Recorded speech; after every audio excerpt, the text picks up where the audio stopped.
Hello दोस्तों, आपका बहुत बहुत स्वागत है। इस चैनल में मैं आपके साथ कुछ सच्ची, पारलौकिक और रहस्यमयी कहानियाँ शेयर करने वाली हूँ। भूतों में विश्वास रखना या नहीं रखना, ये हर किसी की अपनी चॉइस है और हम चीज़ों को कैसे देखते हैं, कैसे महसूस करते हैं, उस पर डिपेंड करता है।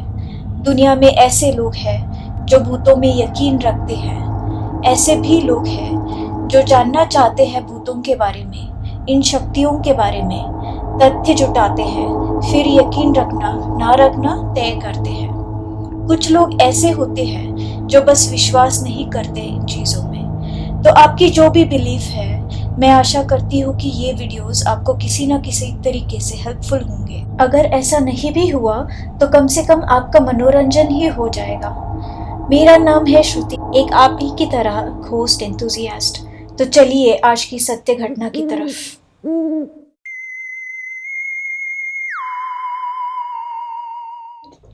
आज का जो रियल एक्सपीरियंस है वो मेरी दादी ने मुझे बताया है कई बार, और हर बार ही मुझे ये रहस्यमयी और इंटरेस्टिंग लगता है। तो मेरी दादी ने कुछ इस तरह से बताया था।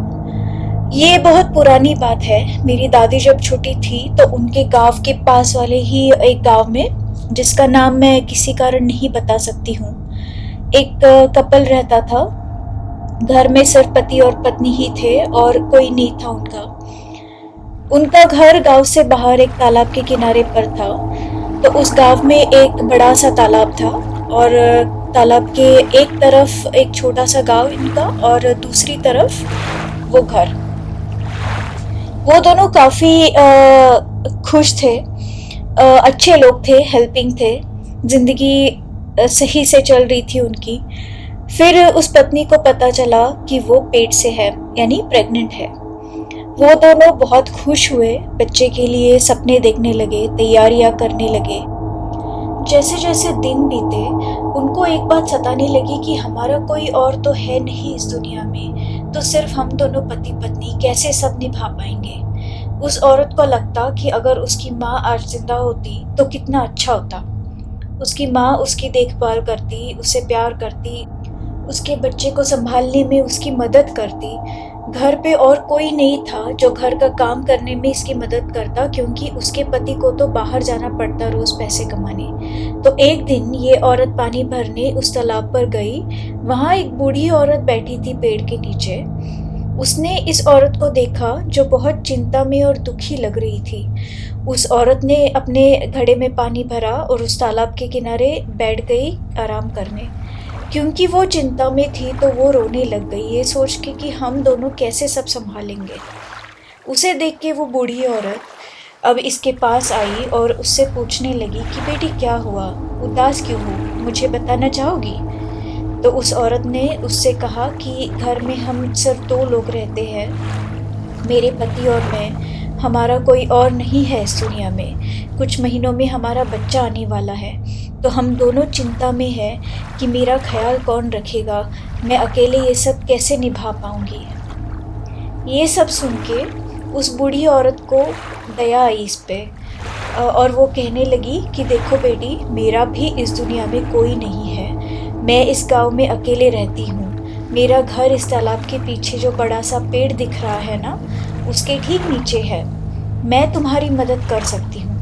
मैं तुम्हारे घर में रह के घर के सारे काम कर दिया करूँगी, तुम्हारी देखभाल भी किया करूँगी। ये सुन के उस औरत को बहुत खुशी हुई। फिर उस बूढ़ी औरत ने कहा, मैं तुम्हारे घर में रहूंगी, पर मेरी एक शर्त है जो तुम्हें माननी पड़ेगी। तो उस औरत ने पूछा कि क्या शर्त है? तो बूढ़ी औरत कहने लगी, रात को सारे काम करके जब मैं अपने कमरे में जाऊंगी, जो छोटा या बड़ा जैसा भी हो, वहाँ रात को कोई नहीं आएगा। रात को कोई मुझे आवाज नहीं लगाएगा। मेरे कमरे में दिया नहीं लगेगा। मुझे अंधेरा ही पसंद है। ये सब सुन के उस औरत को अजीब लगा, पर वो इतना खुश थी उसको मदद मिल जाएगी कि उसने इस बात पे ज़्यादा सोचा नहीं। उसने कहा, ठीक है, आप चलो मेरे साथ हमारे घर। वो उसे अपने घर ले गई। उसका पति शाम को बाहर चला जाता था काम पे और सुबह ही वापस आता था।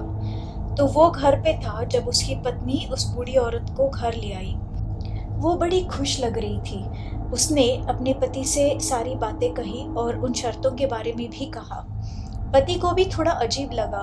फिर उन्होंने सोचा कि हो सकता है कि उस बूढ़ी औरत को अंधेरे में ही नींद आती हो और नींद टूटने से फिर जल्दी सो नहीं पाती हो, इसीलिए उसको कमरे के अंदर आवाज़ या शोर पसंद नहीं हो। तो उन्होंने उतना ना सोचते हुए उस बूढ़ी औरत को घर में रख लिया। अब काफ़ी महीने बीत चुके थे, सब ठीक चल रहा था, सब खुश थे। वो दोनों बूढ़ी औरत के साथ घुल मिल गए थे। वो उनके परिवार की एक सदस्य बन चुकी थी। वो उसे प्यार से दादी बुलाने लगे। पति पत्नी दोनों चिंता मुक्त थे, क्योंकि वो दादी घर संभाल रही थी। उस औरत को भी बड़े प्यार से रखती थी, उसके बाल संवारती थी, उसे जो खाने का मन करता वो सब बना के देती। वो उसे एक माँ की तरह प्यार करती। ऐसे ही उस औरत का बच्चा पैदा हो गया। सब खुश हुए, दादी भी बहुत खुश हुई। दादी उस बच्चे का भी बहुत अच्छे से ख्याल रखने लगी। देखते देखते बच्चा कुछ महीनों का हो चुका था। एक दिन रात के सारे काम निपटा कर दादी ने कहा कि मैं अब जा रही हूँ अपने कमरे में, और वो चली गई। पति भी चला गया काम पे बाहर। अब उस औरत को ख्याल आया कि क्या वजह होगी कि दादी एक भी दिन बाहर नहीं आई रात को इतने महीनों में, या हमें अंदर आने नहीं दिया, या दरवाज़ा और खिड़की भी बंद करके सोती है रोज़। क्या वजह होगी? उसकी उत्सुकता बढ़ने लगी।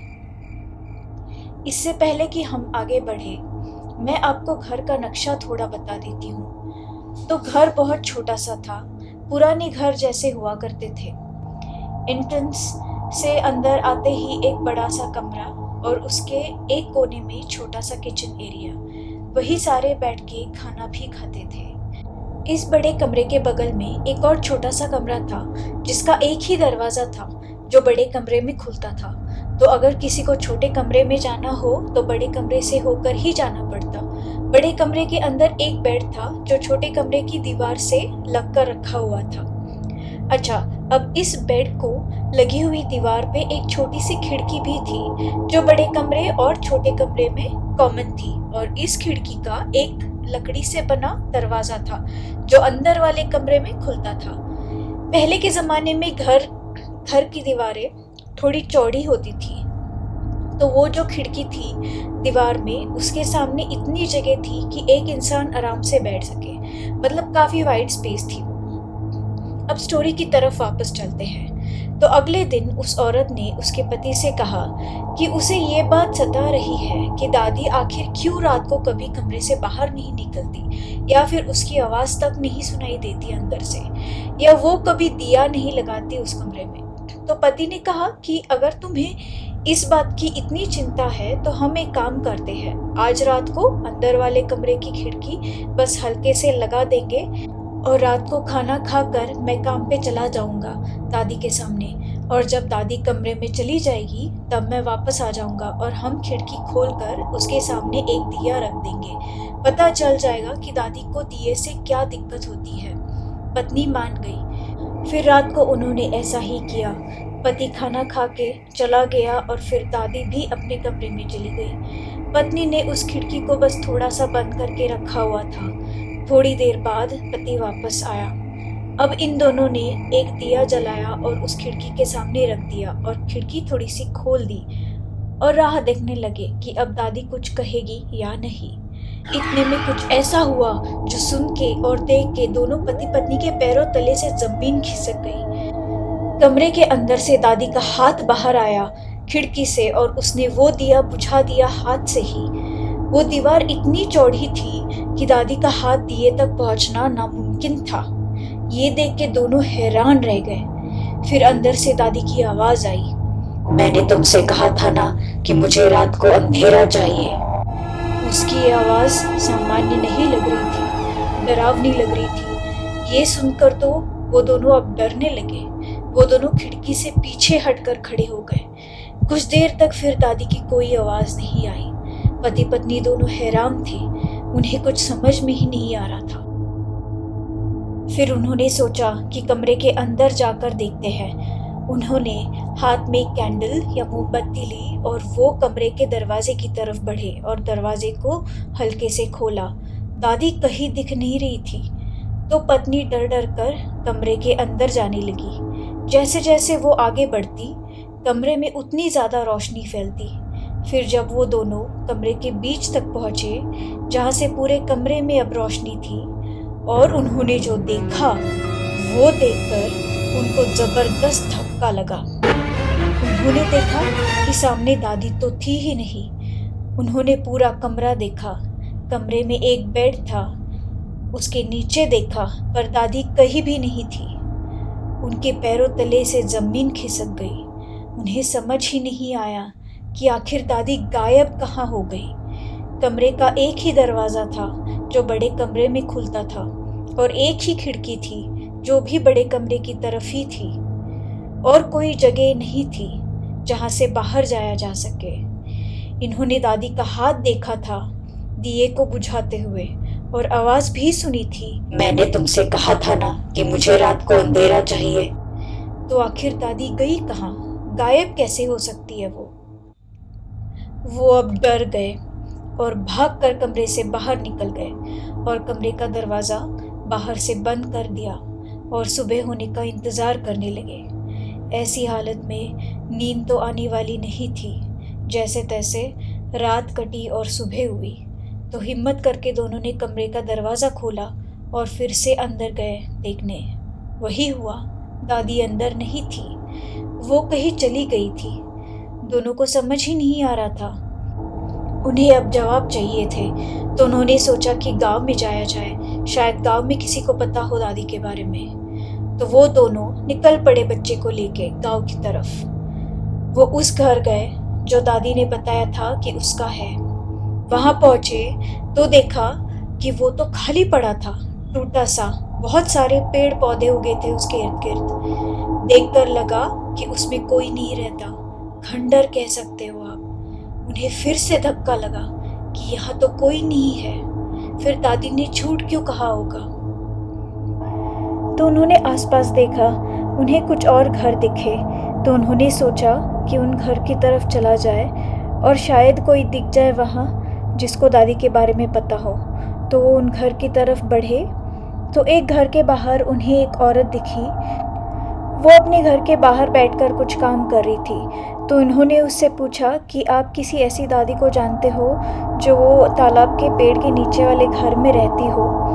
तो उस औरत ने एक मिनट सोचा और उसने कहा कि वहाँ तो कोई नहीं रहता, वो घर तो काफ़ी सालों से बंद पड़ा है।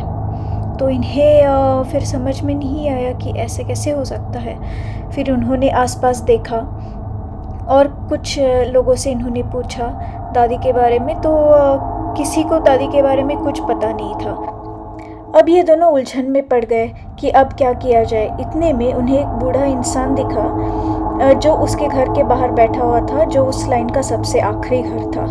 तो इन दोनों ने सोचा कि चलो इससे भी पूछ लेते हैं एक बार। तो वो उसकी तरफ गए और उन्होंने उससे पूछा कि क्या आप ऐसी किसी दादी को जानते हो जो तालाब के पीछे वाले जो पेड़ के नीचे घर है उसमें रहती हो? तो बूढ़ा इंसान 1 मिनट के लिए सोच में पड़ गया और उसने कहा कि वो दादी तो अब उस घर में नहीं रहती, पर आपको उसके बारे में कैसे पता है? तो ये सुन के वो पत्नी बोली कि कैसे वो दादी उनको उस तालाब के किनारे पर मिली थी, कैसे इसने उसको अपनी सारी दुख के बारे में बताया था, और कैसे दादी मान गई थी कि मैं आके तुम्हारी मदद करूँगी, और कैसे इन्हीं की भूल की वजह से वो एक दिन गायब ही हो गई। उस बूढ़े इंसान ने कहा कि ये आप क्या कह रहे हो? आपको वो औरत कैसे दिखाई दे सकती है? उसे मरे तो करीब 20 साल हुए होंगे। ये सुनते ही वहाँ सन्नाटा छा गया। वो पति पत्नी उस बूढ़े इंसान को देखते ही रह गए। कोई कुछ सोच या कह नहीं पा रहा था। फिर उस बूढ़े इंसान ने कहा वो अकेले रहती थी, उसका परिवार नहीं था। वो अपना सब कुछ खुद ही किया करती थी, खाना बनाना, पानी भरना, कुछ सब्जियां बेचती थी और उन्हीं पैसों से गुजारा करती थी। एक दिन पानी भरने वो तालाब के पास गई और पैर फिसलकर पानी में गिर गई। उसकी डूबने की वजह से मौत हो गई। पर ये सारी बहुत पुरानी बातें हैं। ये सुन के इन दोनों की डर के मारे हालत खराब हो गई, पैर कांपने लगे। अब इन्हें पता चलने लगा था कि जो घर में आई थी मदद करने वो असल में कौन था या क्या था। ये सब सुनकर पत्नी रोने लगी। उसे डर तो लग रहा था पर दुख भी हो रहा था। लगाव हो गया था दादी के साथ। अब उसे लगने लगा कि दादी शायद हमेशा के लिए चली गई उनकी जिंदगी से। वो दोनों दौड़ कर पहुंचे अपने घर और सारा घर फिर से ढूंढा कि शायद दादी वापस आई हो, पर दादी नहीं थी। वो कभी वापस नहीं आई उसके बाद। तो दोस्तों, ये थी आज की कहानी, आज की सच्ची घटना। तो आपको ये कहानी कैसी लगी ज़रूर बताना। मैं ऐसे ही और भी सच्ची कहानियाँ, रियल एक्सपीरियंसेस लेके आऊँगी इस चैनल पे। मेरा एक और चैनल भी है जिसमें मैं ये सेम एक्सपीरियंस मराठी में बताऊँगी। तो अगर आप मराठी में सुनना चाहते हो तो मेरे मराठी चैनल पे सुन सकते हो। और अगर आपके पास भी ऐसी कोई सच्ची घटना है जो आप मेरे माध्यम से लोगों तक पहुंचाना चाहते हैं तो आप उसे मेरे ईमेल एड्रेस w.t.realstories@gmail.com पे भेज सकते हो। ये ईमेल एड्रेस और मेरे मराठी चैनल की लिंक आपको इस वीडियो के डिस्क्रिप्शन में भी मिल जाएगी। तो धन्यवाद एंड थैंक यू। मिलते हैं अगले वीडियो में ऐसी ही एक भयानक सच्ची घटना के साथ। धन्यवाद।